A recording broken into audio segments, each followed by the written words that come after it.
আমরা হজে যাচ্ছি, সবাই আমাদের জন্য দোয়া করবেন। অভিনয় ও নানা ধরনের কর্মকাণ্ডের জন্য সবসময় আলোচনায় থাকেন অনন্ত জলিল।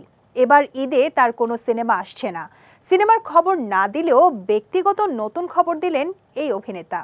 প্রথমবারের মতো হজ করতে গিয়েছেন তিনি। হজে যাওয়ার আগে সোমবার এক ভিডিও বার্তায় এই তথ্য নিশ্চিত করেছেন অনন্ত জলিল। অনন্ত জলিল বলেন, এর আগে সপরিবারে ৮ থেকে ৯ বার আমি ওমরা করেছি, এবারই প্রথম হজে যাচ্ছি। আমার প্রাণপ্রিয় শুভাকাঙ্ক্ষী ও ভক্তগণের কাছে দোয়া চাই, আপনারা সকলে আমার জন্য দোয়া করবেন। জানা গেছে প্রায় 250 জন সদস্য নিয়ে তিনি এখন হজ ক্যাম্পে আছেন। তারা এই নায়কের সফর সঙ্গী। সবশেষ মুক্তি পেয়েছে অনন্ত জলিল অভিনীত সিনেমা কিল হিম। এই ছবির মাধ্যমে প্রথম নিজের প্রযোজনার বাইরে অভিনয় করেন তিনি।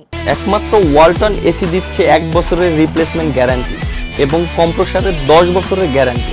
এতে তার বিপরীতে বরাবরের মতোই আছেন তার স্ত্রী বর্ষা।